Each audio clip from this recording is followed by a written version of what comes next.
Buongiorno e ben ritrovati con l'informazione di Telefriuli in apertura del nostro telegiornale. Il maltempo con l'arrivo anche della prima neve sulle montagne del Friuli, in particolare sopra Sappada e sul Monte Canin. Intanto la pioggia e la grandine caduti ieri a Udine hanno creato non pochi disagi alla viabilità e ai negozi del centro. Sentiamo. Negozi allagati, rami spezzati dal vento, alberi abbattuti e come se non bastasse anche l'arrivo della prima neve, il maltempo sferza ancora il Friuli Venezia Giulia, numerosi disagi soprattutto nel capoluogo friulano dove nella sera di ieri la pioggia mista alla grandine si è abbattuta violentemente. Problemi si sono verificati nell'area del Terminal Studenti in piazza Primo Maggio per allagamenti alla viabilità, ma anche in via Rita Levi Montalcini dove i pavimenti di alcuni punti vendita si sono parzialmente allagati. L'acqua ha ricoperto anche alcuni corridoi dell'ospedale cittadino. Il maltempo si è poi spostato nel Collinare, a Remanzacco e nel Cividalese, rendendo necessari altri interventi a Moimacco, Cividale del Friuli, ma anche a Tavagnacco e Pasan di Prato, 25 volontari sul campo. E questa mattina la comparsa della prima neve, il nevischio ha caratterizzato ad esempio il pellegrinaggio annuale verso Maria Lugau, vicino al rifugio Calvi di Sappada. Queste le foto e i video girati dalla telespettatrice Giulia Toc. Mentre le temperature medie regionali sono precipitate a 12 gradi, in alta quota iniziano ad imbiancarsi anche altre cime, come sul Canin a Sella Nevea. Voltiamo pagina, la sede di Confindustria Udine ha ospitato questa mattina il MITS Day, evento dedicato ai neodiplomati dell'Istituto Tecnico Superiore del capoluogo friulano, in particolare alle sue eccellenze. Ospite d'onore il Ministro per le Pari Opportunità e la Famiglia Elena Bonetti. Vediamo. Progettazione, ricerca, laboratori all'avanguardia nel contesto della collaborazione tra aziende, enti, istituzioni, a fronte di progetti concreti che permettono ai ragazzi di identificare meglio i propri talenti sui quali far leva nel realizzarsi professionalmente. Sono alcuni dei tratti distintivi del MITS, Istituto Tecnico Superiore di Udine, nato nel 2010 e che da allora ha attivato 39 corsi. Alla presenza tra gli altri della Ministra per le Pari Opportunità e per la Famiglia Elena Bonetti, dell'assessore regionale alla formazione e lavoro Alessia Rosolen, del presidente della Fondazione MITS Gianpietro Benedetti e della vicepresidente di Confindustria Udine Anna Mareschi Danieli, Palazzo Toriani, sede dell'Associazione degli Industriali Friulani, ha ospitato la terza edizione del MITS Day, evento che valorizza le eccellenze tra i diplomati. Sono stati 25 i tecnici superiori che lo scorso luglio hanno conseguito il diploma con il voto di 100 su 100 o 100 e lode, a conclusione dei corsi di automazione e sistemi meccatronici, progettazione navale nautica, video strategist. Un risultato di grande soddisfazione che trova le sue radici nell'approccio learning by doing e nella diffusa disponibilità di laboratori avanzati. Abbiamo visto che il percorso del super tecnico, così come lo chiamiamo, è sempre più ricercato. Le competenze richieste dal mondo del lavoro sono in rapida evoluzione, tanto quanto è in rapida evoluzione il mercato e l'ambiente che ci circonda. Di conseguenza, per far sì che le imprese rimangano competitive e che aumentino la loro competitività, noi abbiamo bisogno di un sistema formativo che non solo venga dietro, ma sia anche proattivo nei nostri confronti. ITS risponde a questo. Malignani, uno dei migliori ITS che abbiamo nel nostro paese da un punto di vista di premialità ricevute, quindi un KPI specifico misurabile. Nostro impegno è quello di aumentare la presenza femminile, perché sappiamo di avere un problema demografico enorme, sappiamo di avere un disallineamento importante fra domanda e offerta di lavoro. Almeno cerchiamo di usare tutto il potenziale che in questo momento è inutilizzato, che appunto è quello delle nostre ragazze. Palazzo Toriani ospita alcuni prototipi che sono la testimonianza diretta del motto del MITS, learning by doing, imparare facendo, questo in collaborazione con le aziende, ma avendo a disposizione anche laboratori particolarmente innovativi.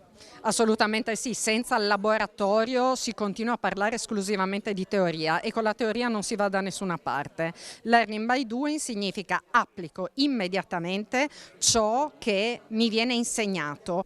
I tecnici superiori che si sono diplomati al MITS sono complessivamente 699, l'89% di loro mediamente ha trovato un lavoro a un anno dalla conclusione dei corsi, ognuno dei quali sviluppa tecnologie connesse all'Industry 4.0, avvalendosi di laboratori avanzati. Sono oltre 50 le aziende che partecipano alla fondazione in qualità di soci, 150 quelle che collaborano alla realizzazione degli stage.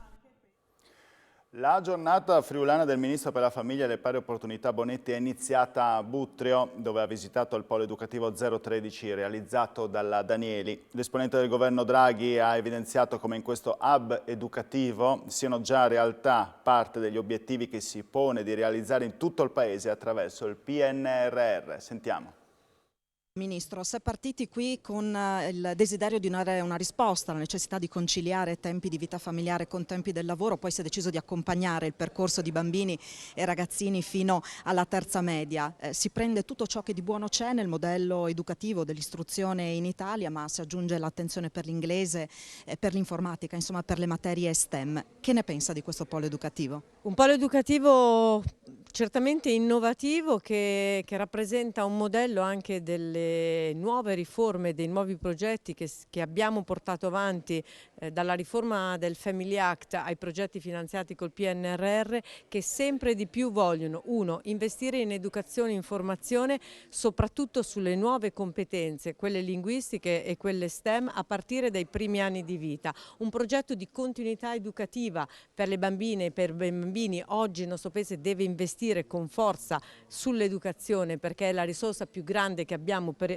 dare prospettiva di sviluppo a tutto il Paese, ma mi permetto di dire anche quella visione di integrazione tra il mondo dell'impresa, il mondo delle istituzioni territoriali e il mondo della comunità educante, il contesto dal terzo settore a chi fa cultura, il mondo dell'insegnamento. Progetti integrati che costruiscono non solo curricula innovativi, ma anche tempi, l'organizzazione temporale della giornata, servizi educativi, da quelli sportivi a quelli dell'educazione non formale. È quello che noi abbiamo inserito nella riforma del Family Act, investire, sostenere anche le realtà imprenditoriali attraverso misure concrete di defiscalizzazione e di incentivi per promuovere investimenti integrati anche a servizio del territorio per portare avanti forme di questo tipo. Questo ha un effetto molto positivo, non solo sulle nuove generazioni, ma anche sulle donne e gli uomini che lavorano nel mondo dell'impresa. In particolare dobbiamo riconoscerlo per quanto riguarda il lavoro femminile. Ecco, lei ha sottolineato che c'è qui a Buttrio in Friuli qualcosa di pionieristico nella gestione di questo polo educativo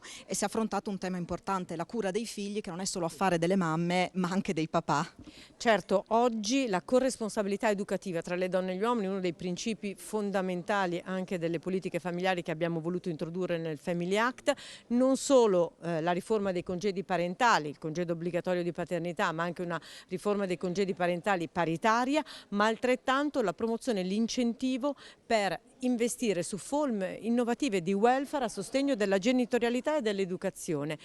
Oggi siamo a fare questo, abbiamo creato una nuova alleanza con le imprese, diamo sostegno alle imprese, penso alla certificazione per la parità di genere, per promuovere esattamente queste forme. Bisogna investire 30 miliardi di euro nella sanità nei prossimi 5 anni. A dirlo è il consulente del Ministro della Salute, ovvero Walter Ricciardi, oggi a Udine, ospite di un convegno di azione. Sarà un autunno problematico sul fronte della pandemia, avverte, e probabilmente dovremo tornare a utilizzare le mascherine nei luoghi chiusi. Sentiamolo. La sanità non è un comparto come gli altri, garantisce la salute, senza salute non c'è economia, senza salute non c'è sviluppo e quindi ritornare all'epoca prepandemica per quanto riguarda la centralità della salute e l'entità dei finanziamenti che al momento sono più bassi persino rispetto a quelli dell'epoca prepandemica in rapporto al prodotto interno lordo è un grave errore. Il PNRR è fondamentale perché di fatto ci consente di fare tutta una serie di ammodernamenti e di riorganizzazioni, ma non basta, sono circa 19 miliardi. Per mettere in sicurezza il Servizio Sanitario Nazionale ce ne vogliono più di 30 nei prossimi 5 anni. C'è un MES Sanità che fa parte del Next Generation EU che l'Italia non ha mai preso e che aspetta lì di essere preso per risolvere proprio i problemi della sanità. Che autunno ci aspetta sotto il fronte della pandemia? Ci aspetta un autunno problematico perché di fatto questo è un virus che continua a circolare, è estremamente contagioso e naturalmente dipenderà da chi si infetta, se è vaccinato, a maggior ragione se è una persona anziana e fragile è vaccinato con il secondo richiamo non ci sono problemi, ma ma siccome ci sono molte persone che non hanno fatto questo richiamo e ci sono addirittura 7 milioni di italiani che non sono vaccinati, quelli si infetteranno. Si ritornerà probabilmente a delle misure di restrizione, non certamente al lockdown, nessuno pensa più a un lockdown quando abbiamo vaccini e farmaci antivirali, però si ritornerà a, diciamo, prestare attenzione ai comportamenti e probabilmente, soprattutto nella fase più critica dell'autunno, a reindossare le mascherine negli ambienti chiusi e affollati. E ora ci trasferiamo a Tolmezzo, dove questa mattina è stata inaugurata la Festa della Mela, un appuntamento tra i più attesi del panorama degli eventi del capoluogo carnico. Il cuore della festa posizionato nell'ampio tendone di Piazza 20 Settembre, dove per noi c'è Alexis Sabot. A te, Alexis.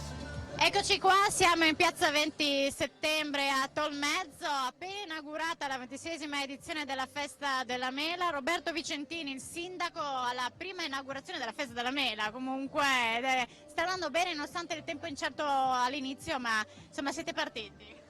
Come prima edizione avevo chiesto il sole, ma mi accontentano solamente da domani.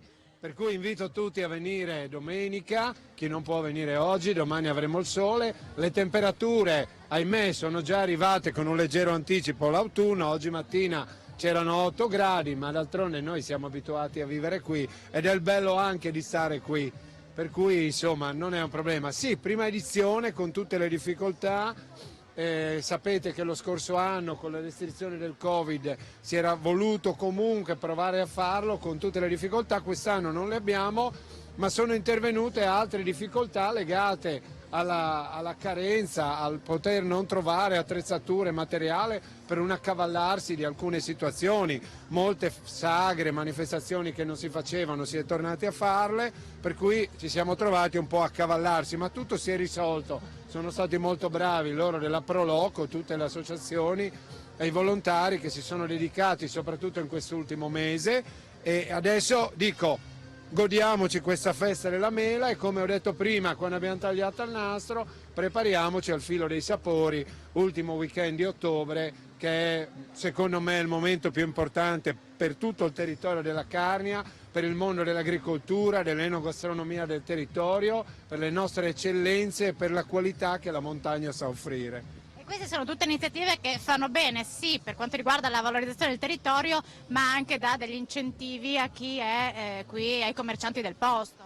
Assolutamente, su questo devo dire ho trovato un'estrema disponibilità da parte di tutti, anche adesso. Il tema sarà organizzare il prossimo anno calendarizzando anche delle manifestazioni che sono magari legate ad altre. Sappiamo benissimo che abbiamo la Dunata degli Alpini, ma ho già una richiesta di venire a Tolmezzo nel fine settimana, porteremo la manifestazione celebrativa delle bande degli Alpini. Ci sono in itinere già alcuni progetti che saranno naturalmente condivisi con la Proloco e con le associazioni del territorio, però ho trovato un'estrema disponibilità, una volontà di ripartenza. Ormai mettiamoci se possibile la pandemia alle spalle e guardiamo avanti con ottimismo. Sindaco, complimenti, grazie e buona festa della mela. Grazie a voi per la vostra presenza, sempre puntuale e precisa. Buon lavoro. Restituisco la linea allo studio. Grazie ad Alexis, questa era anche l'ultima notizia. Io vi ringrazio per la vostra cortese e fedele attenzione. Ci vediamo questa sera con il nostro notiziario alle ore 19. Arrivederci.